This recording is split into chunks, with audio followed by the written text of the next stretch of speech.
Sisters are good and bad, just FYI. We still I don't have one. like sisters too. I don't have sisters. I only have brothers. Oh.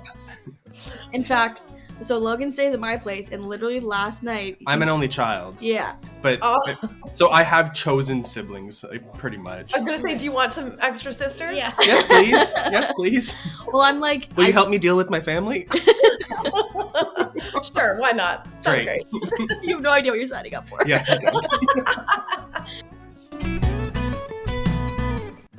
Well, we're back with another episode of On The Porch with Front Porch Music. And today we talked to Nice Horse. Brandi and Katie joined us from Nashville. We thought we were getting them early, and they were very content with the time, and also they're early risers, so it didn't make a difference. We felt bad that we were making them wake up early. We thought they were in Alberta, but they weren't. It started off with a little bit of a chat about what we drink in the morning. I don't know how we got there, but apologies for the 5 minutes about our beverages, but it was interesting. Our beverage podcast. Yeah, Brandi has really mastered the matcha on the go, so that's kind of interesting. I hate matcha. We did dive in a little bit more about their self-titled album, which is available everywhere now. Mm-hmm. Super exciting. They have a few songs in there that we have heard, and some are brand new, which is sweet. If you've been to a live show, those favorites are on that album, so that's really great. We've also talked to them about the newest evolution of the Nice band. Horse. Yeah. So it was a great chat, and we also talked about their app called Bandy. If you're a musician listening, that could be extremely helpful for you. Make sure you check that out. Yeah, and here's our chat with Nice Horse.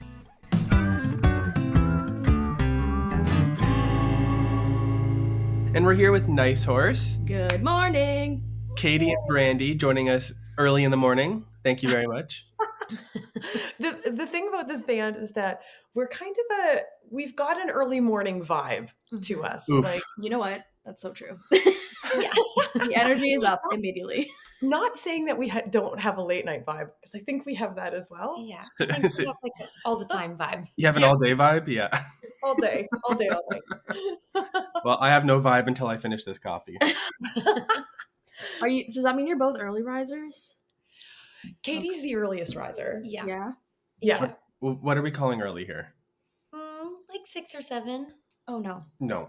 Really? It's the 6 that got me, yeah. Yeah, I'm like a 7:30er on the dot. Oh, see, and I'm shortly after. I'm like 8:30. That's my happy place. That's me too. We're on the same vibe there. Yes, there we go. We could kind of have coffee together. You can have your morning coffee. I've never had a cup of coffee in my life. Well, that's why you're not waking up at 6 with Katie. Yeah. I don't drink coffee either. That's not true, actually. I'm currently drinking a decaf coffee. You're wild. Yeah, it's crazy times. Morning parties with Nice Horse is basically what we're talking about right now. Okay, what's the morning beverage then? For me, I always find we don't have a lot of, rituals or routines in our lives as traveling musicians. So my one thing, I think this is maybe the fanciest thing about me too, is that I bring my own matcha tea making station. Ooh. When we're on tour or when we're in Nashville, like we are. She is fancy. She fancy, yeah. So that's my morning drink is a matcha latte, and that I make it myself every morning, and that's like my one routine in the craziness that is our lives. That's nice. What's the station? What's the travel station that you have here? It's taken me a few years to perfect. I've had a couple of disastrous matcha tea stations in which I've had matcha tea all over me. Just green slugs everywhere. Katie just looked off into the abyss of the past. Like, oh no. I recall this. She's seen it. But now I have like a combo, like it's a little, like, it looks like a travel mug, and it is, but it also boils your hot water and is it's a milk frother as well. It's a combo, and then you can just drink your tea out of the thing. So it's great. I wish I liked matcha. I try it like every year, and maybe I just haven't had good matcha. But it's I mean, even if you've had good matcha, it's an acquired taste. Like I find a lot of people think it tastes like like eating a freshly cut lawn. It tastes like licking the inside of an aquarium. I've heard that as well. That's very specific. I've had like vanilla matcha. I think that makes it taste a little like more desirable. Yeah, I think that's the gateway to matcha for Yeah. somebody who thinks it tastes like an aquarium. Katie, are you a matcha girl or no? No, because I don't drink caffeine. So Oh, yeah. Okay. Oh yeah, matcha has some good caffeine. But this is a fairly new yeah, I thing for haven't you. drank caffeine for the last 2-3 years maybe now. But yeah, so I don't actually have a morning thing. Like there's this stuff called Dandy Blend that I like to drink, and it's like a dandelion root thing that tastes like coffee ice cream to me. And then I'll put in this like coconut oat milk sweetener, and it's very delicious. But I can't say I drink it all the time. Like I'll also get up and go for a run, and then come home and drink like a bubbly at like 8 a.m. That's weird, but so I don't really, water. I can get on board with good. that. Yeah. It's great. You go for a run, you're kind of hot, and you're just like, "Ooh, let me drink a nice cold something." But Fair. when we are on the road, we are often Starbucks visitors. Like we'll go to Starbucks and get. But again, if I get something, it's decaf or. This feels like the right audience for mushroom coffee. Oh my gosh! Oh, Yeah. Yeah, that stuff's good too. Like again, it's like there are these other alternatives out there because I thought I had anxiety and I might have a little bit, but it turns out I just had too much caffeine. That might be my problem. Once I stopped drinking coffee, I was like, wow, I'm way less worried. I'm way more relaxed. Oh wow. That's interesting. I only have like one a day, so I don't think I'm dependent. I'm dependent on that one a day though. Oh man, I only had one too, but it was like caffeine and I are not good friends. Oh wow. Yeah. Well, before this turns into I'll figure it out, but you figured it out. It took me a long time to figure that out. Before this turns into a beverage podcast, What else do you drink at noon? We're already there, you guys. we're very interested to know what your nighttime beverage is. No. By the end of this, we'll have gone through everything we drank during the time. Literally. So speaking of the road, you guys are on the road all the time. Like you guys are probably one of the busiest bands that I'm aware of. Yeah, that we're aware of too. So when you're on the road, like how do you kind of bring a sense of normalcy to life when you're consistently on the road like that? Picking the same airplane seat. That's true.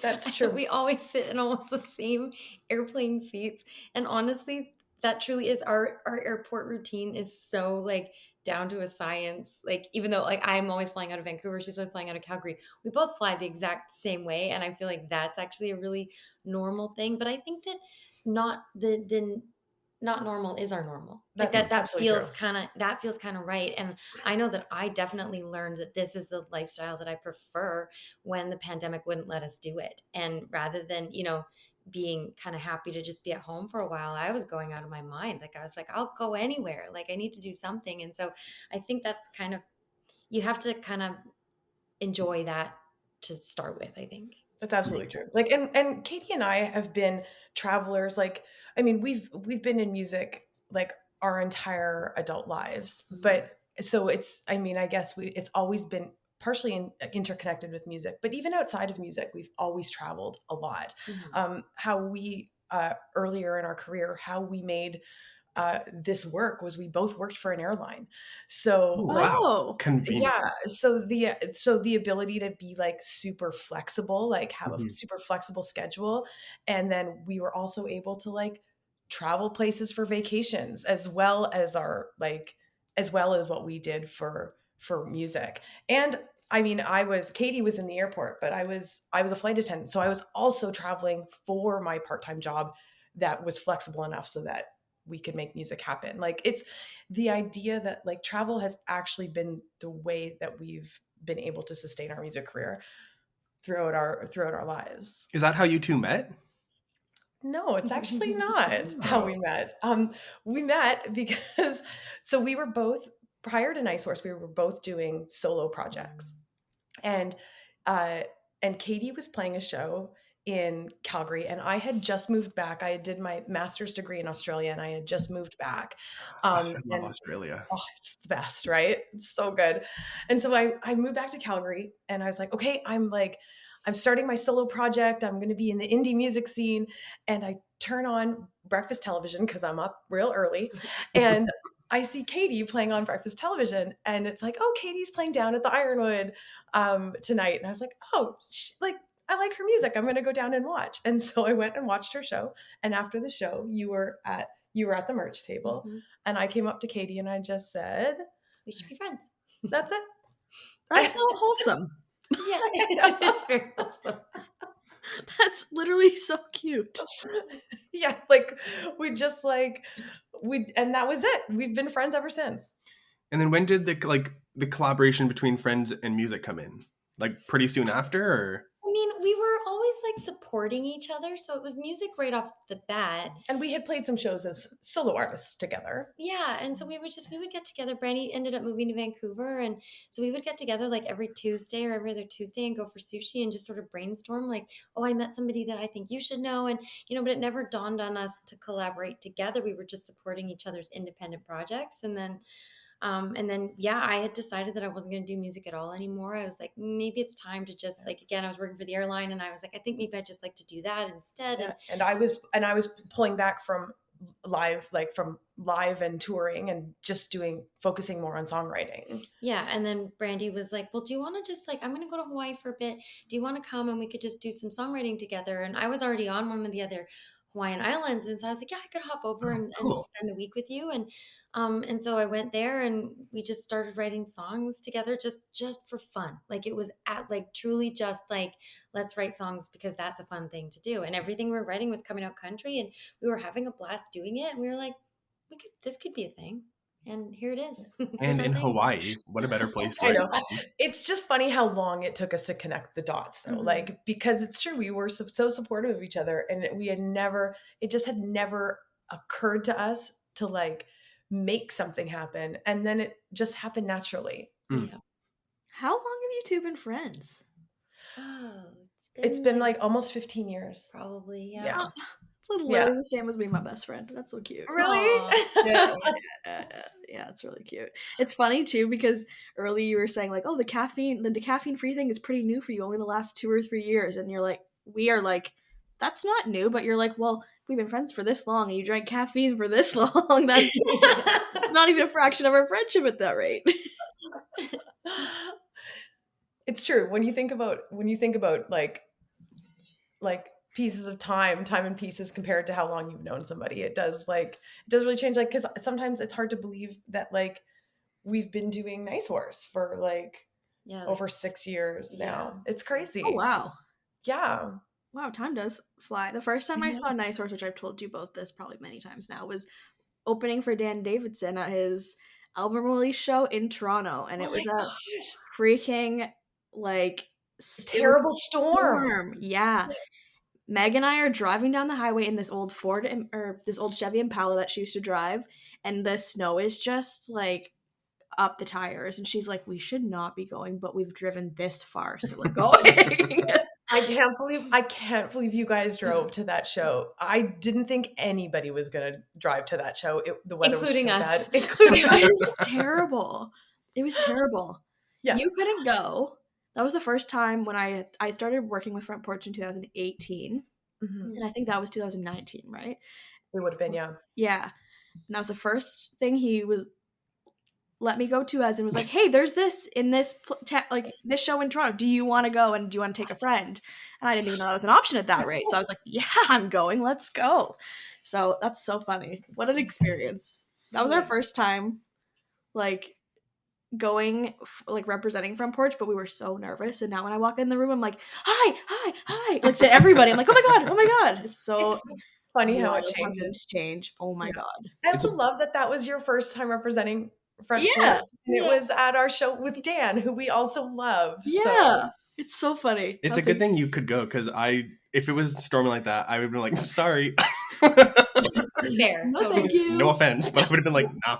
No, and we still wouldn't have met Logan. It wouldn't have made a difference at that rate. Fair.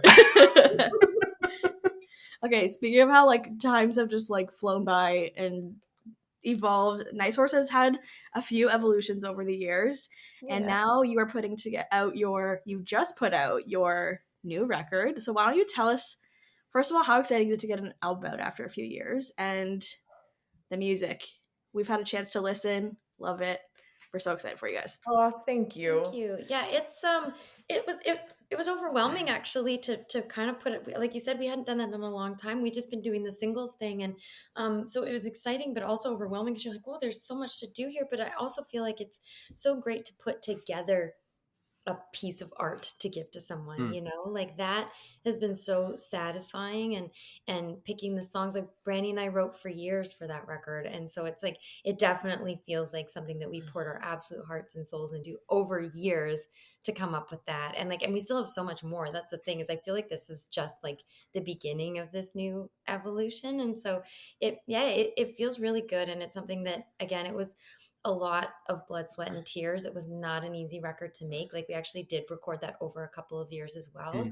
Mm. And so it just feels like it was a real labor of love. But we love it so much.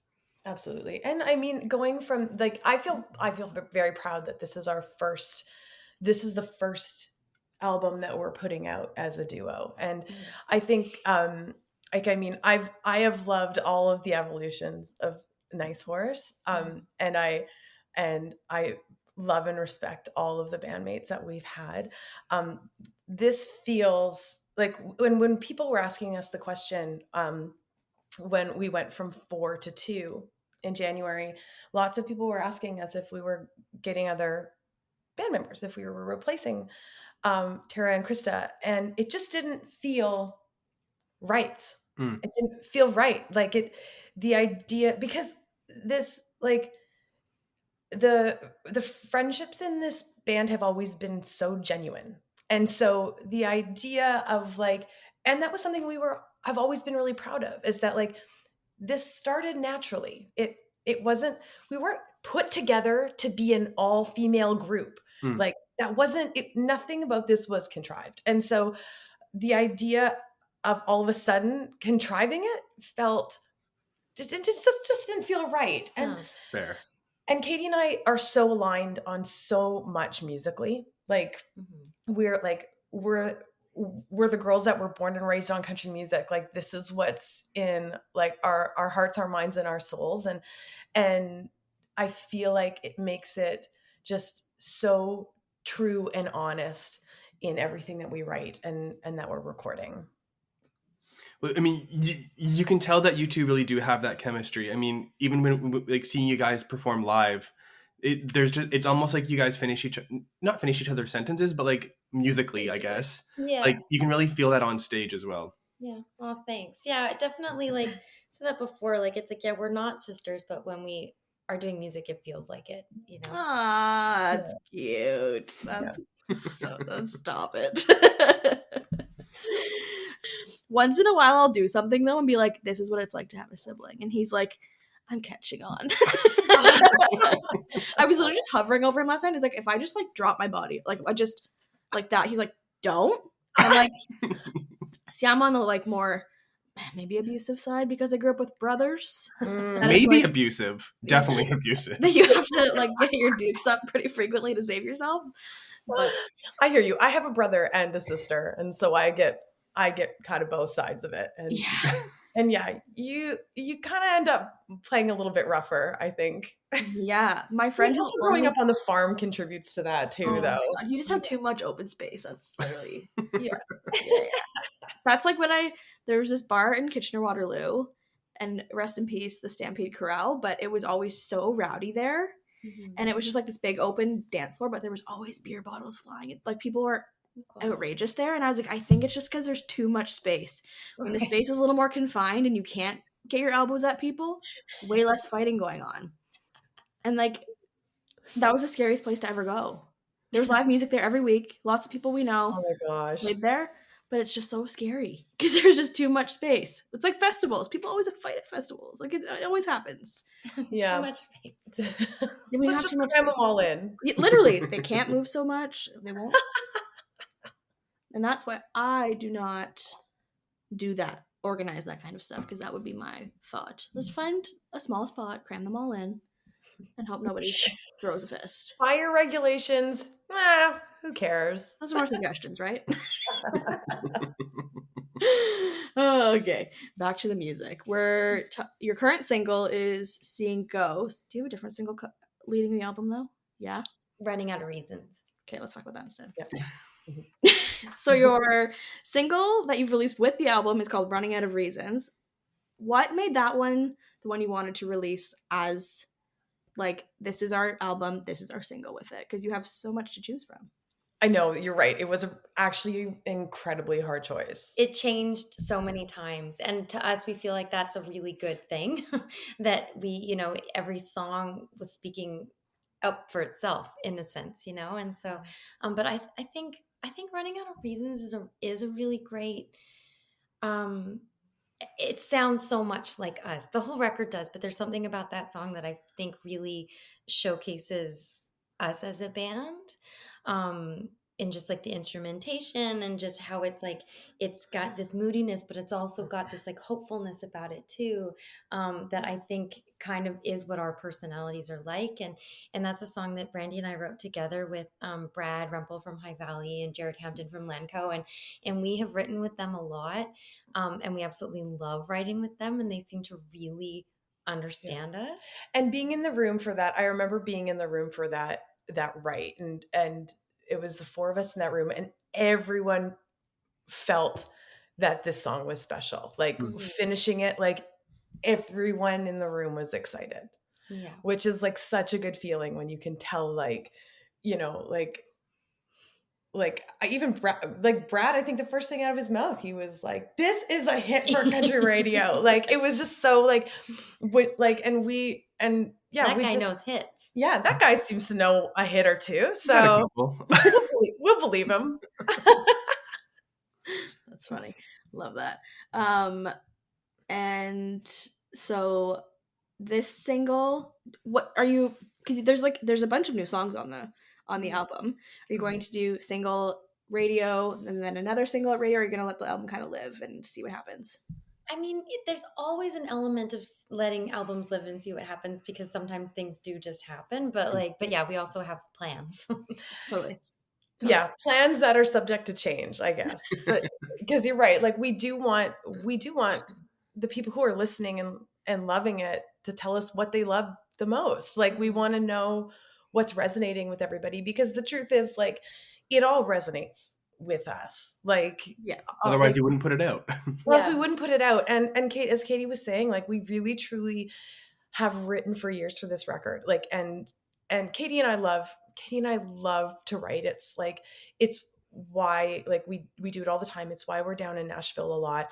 And we also will do anything it takes to write. Like, we've been coming down fly to here. Hawaii. Yeah, we'll fly to Hawaii. If we have to. Oh, the hardship. But like we started coming down to Nashville once a month, starting before the pandemic. And we were like, we're going to do this once a month for 2 years. And we don't know how we're going to make it work. Like, how are we going to afford to do this? We have no idea, but we're just going to start and do it until we can't anymore. And that was our goal. And the first day of the first trip that we came down here, we're just like, well, we just got to meet people, because we don't know how we're going to do this, but like, something's going to happen. And the first day that we were here on that first trip, we met somebody who was like, oh, like, you guys are coming down here once a month. Like, do you want to dog sit for me? And then all of a sudden we became the dog sitters of Nashville, and would dog sit for people, including, and for like, we are in the house right now of that person, that very first day of that very first trip, who said, hey, do you want to dog sit for me? That's He's cool. now like our Nashville big brother. Aww. And is like a big reason why we can write so much down here. But we've just done we've always been so willing to do whatever it took for the music to be great. And we continue to do that. Like, we continue to push forward with that mentality. And also, like, if you just do something you love because you love it and you make it work, things will always work out. Like, it will always work out. Yeah. Like, I feel like if we didn't if we didn't try this, like if we hadn't said that to ourselves, like we're just going to figure it out, we wouldn't be sitting here right now. Yeah.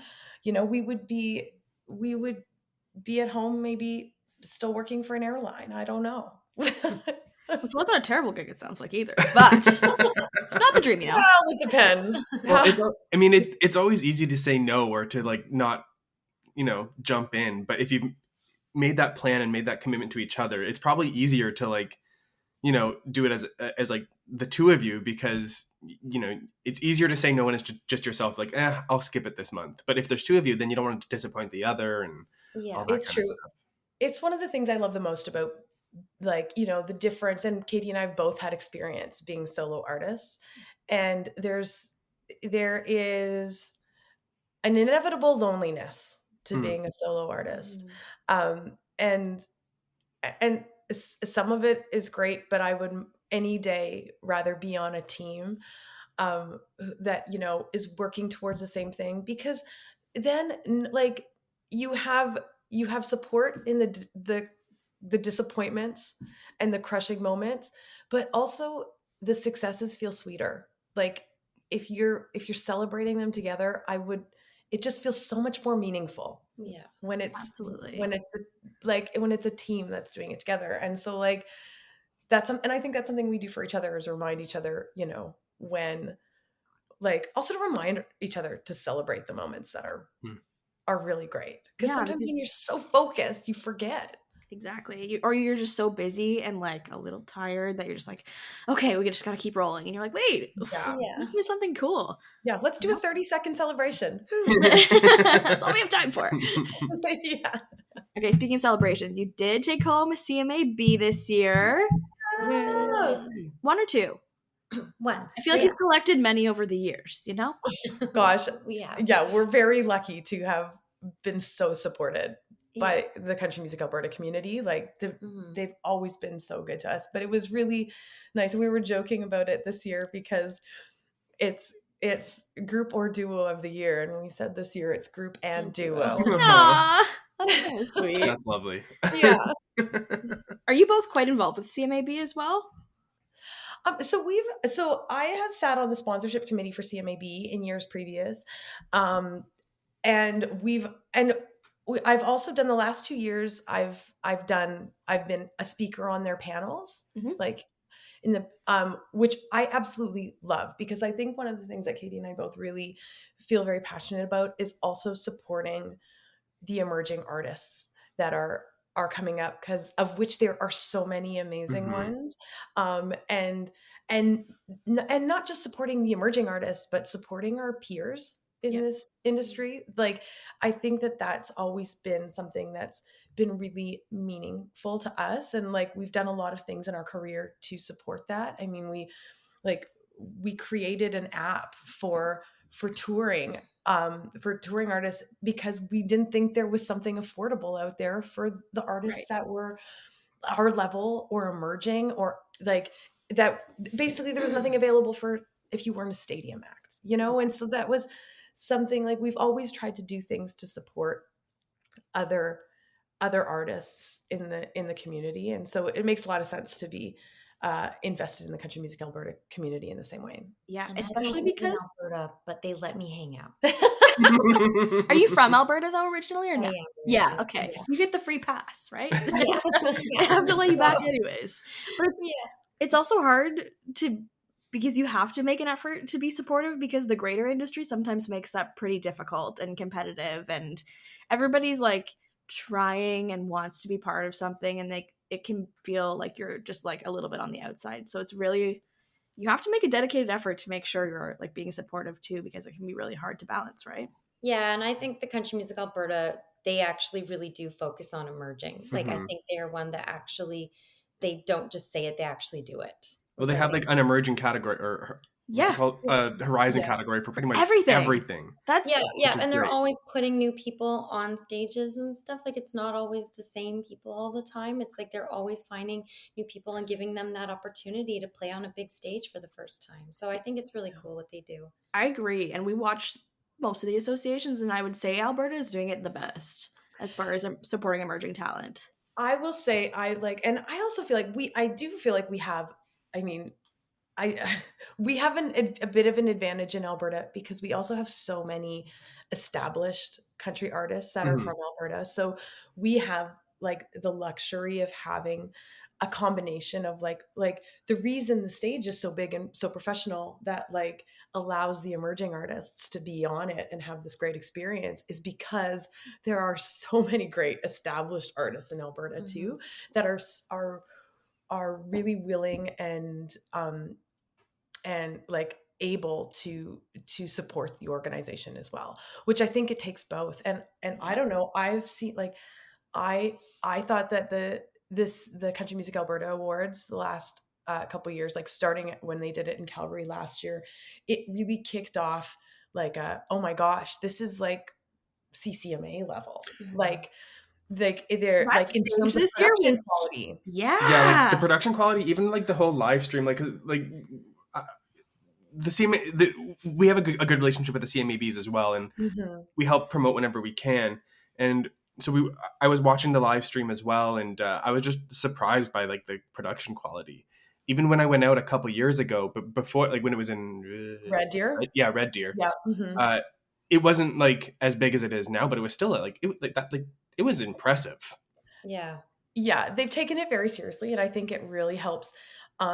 It helps up the profile of Country Music Alberta and our artists. It's so great. Like Mhm. I think about this a lot about Alberta. Like Tex like it is and can even be more like the Texas music community. Like Texas country music is a world all in and of Mhm. itself, and it's like this whole ecosystem. And I think that we have the resources in Alberta to do something like that. Yeah, which is really, really cool. Yeah. Like it's so cool to see everybody get to be a part of that. I haven't got to go yet. Oh. What? And he said I could go. I told her that she could go. Oh my gosh, yeah, you need She to. chose not to come see you. Oh, rude. Maybe next year. I mean, she drove through a snowstorm to see us the first time, though, so I Yeah. feel like we get a pass forever for that. You do get a pass. Yeah. I can't say the same. I will say though, this year was really exciting for us because we performed on the awards as well, and it was our very first performance ever as a duo. Yeah. Oh. It's like a little coming out party. Yeah, Yeah. it really Yeah. was. Yeah. It really was. Oh, that's so exciting. There's so much to be excited about this year too. You have quite the schedule again, yes? Yeah, it's going to be another busy summer. And again, it's like, we know that this album will also kind of take us where it wants to, which is there's also this element of like, we don't know what it's going to be like, but we do have a lot going on. And we don't know what it's going to be like, but it feels special. Like Mhm. something about this feels really, really special. Yeah. That is so exciting. You are playing some festivals across Canada this summer that are announced. Are you playing Cavendish? Sure are. Yes, we Have you are. played Yes. Cavendish before? Yes, but this will be our first time playing the main stage at Yes. Cavendish. Oh, That's a big We're one. very excited. Yeah. That festival looks so freaking exciting. I wish It's it weren't amazing. so fun. It's such a fun festival. Yeah. And it's going to be wild because that weekend, I think we are going back and forth across the country. The crazy thing about Cavendish is that it's also at the same time as the Calgary Stampede. So Oh, we often end up like, shoot. it's a bit of a like back forth sort of thing. Yeah. And yeah, we have a lot of, I can't remember which festivals are announced and which are not announced yet. Yeah. But I will tell you, it's an exciting summer for us. We've got some really cool festivals that we're playing. Like Cavendish is one we're so excited to play. There's a few that we have not played yet that we're now playing this year that we're excited about. It's going to be a great year. Can't wait for those announcements. The mystery at the same time with like these big shit-eating grins on your faces is like, we're so excited, but we're not going to tell you yet. Okay, so festival season is coming, but how do you like, you have to mentally prepare for festival season. It's busy, which as much as you two are both used to like being all over the country, you still need to like, so what are you doing to prepare? Like mentally, physically, all that stuff. This year is going to be a different one for us because it is our first time going out on the road with hired players instead of it Mhm. being the band that we've been for so many years. And so this one, it definitely is coming with a new element of like, ooh, I wonder what this is going to be like. And we got to get these people going with us and get that up to speed. And so, And so much new music that like now that this album is released, we have so much new music that we're going to be playing as well. So it does feel like a really big like transition year for us to like with like a new like we're building the new live show right now, which is really exciting and something we both really love to do. And so it is going to feel this summer touring season is going to feel different for us than any other. yeah. It's kind of like a not choose your own adventure, but you're like, who knows? You're like, it's kind of new. As much as you've been doing this for so long, there's like a Yeah, it's like a novelty to it all. rebirth in a way. Yeah, that's exciting. And it's Yeah. cool for us because we get to like we also get to reimagine the live show. Like I'm so Yeah. passionate about like live show building and the idea that like because I think it's important because I think that it needs to reflect who's on stage. Totally. I think it's and now there's a whole different like it's just like we rebuild this exactly to show who Katie and I are. Mhm. And that means like different moments and Mhm. different songs even Mhm. and different like different ways of doing things just because it's the two of us now. It's going to be something different and amazing. Something totally new. What's Yeah. your favorite song to perform live? There's probably some songs from the album you maybe haven't yet, but Oh my gosh, this is really hard because there's a few that I really love. I love so one of the songs I love performing live is actually I'll do something old, something new. okay. Okay, love that. Something old is Good Life. Okay. Our song Good Life. Yep. I love it. It's so energetic and so fun. And I just feel like sometimes just like a switch flips when we do that song. It feels so good to play. And then I love performing our last single, Things I Wish I Didn't Know. Mhm. That's a fun song. It just feels so like it's got this really incredible build from like being something intimate to being something just totally huge and rocking, which I love the evolution of that song on stage. That it feels so satisfying. Well, that's where I like became obsessed with that song because it took you 2 freaking years to put it out after I had seen it live. And I had been talking to TL because I was just near where you were playing. So she's like, go see them, just go. They have new songs. Tell me if you like them. And I was like, oh my God, what's this song? Things that I just said things. And she's like, Things I Wish I Didn't Know. Like, isn't it? But I like watching it live. I was like, this song is so experiential. I loved it. Like, I loved it. Thank you so Thank much. you. So I'm like I very actually biased towards that really, song. I always Yeah, really what are love yours? playing Hot Mess. Oh, yeah. Oh, That song to me is so fun to play. Like it's just like it just gets it sets the tone, I think, for the night when we play that song. So I love it. I loved watching you play Till I Do because it's so freaking sassy. And the festival crowd, I think at Boots and Hearts last year, I loved it. Like loved it. That song goes. I'm so excited for people to be finally hearing that one because we get the most comments of anything has always been that song when we play it live, and it hasn't been out yet, right? So now people can finally hear it. Yep. But playing that one live, people really, really gravitated towards it. Well, it's one song where like by chorus 2 you can join in, right? Yes. So people get excited. And if they've had a few drinks, they get extra excited. Yeah. And it is crazy because like you're right. Like we've been like Things I Wish I Didn't Know Until I Do. We've been playing for like we've been playing live for a couple years now. And that just goes to show how long Katie and I have been writing for this record. And like we loved those two songs so much that we just had to put them into the show before they were even like ready to be on a record. Like they were so important to us that they had to be in the live show. Yeah. So people who've been to our shows have heard those songs. Have already had a sneak peek of some of the stuff that's to come on the record too. Well, we're so excited that it's finally out. Yeah. Congrats. Yeah. Thank you. Yes. We're coming up towards the end of our time together, unfortunately. Oh my gosh, we are. But before we do, I wanted to. You mentioned it a bit earlier about your app. called It's called Bandy, right? Bandy. Do Yeah. you want to tell us a bit about that? Yeah. So when we like this band, we're like maybe two of the most organized people I know. Sometimes to fault. But but when we were like in an effort to be like super, and we're so busy, like we try to like do as much as we can. We have like a huge stake in our own business in this industry. And so we've always tried to be as efficient as possible. And what we were really noticing on tour is there just wasn't very many resources available for organizing your advancing, and it takes so much work. Like that's one of the jobs that I do in Nice Horse is I advance the shows. And it takes so much work. It's so much effort. And every time I was doing it, I'm like, I could be writing a song right now, or I could be practicing right now, like the things that I have to do. And I was like, and all artists are feeling this way. Like, so we decided to create something that saved time for artists. And when we looked into like options out there, there was really only one other option, and it was so expensive.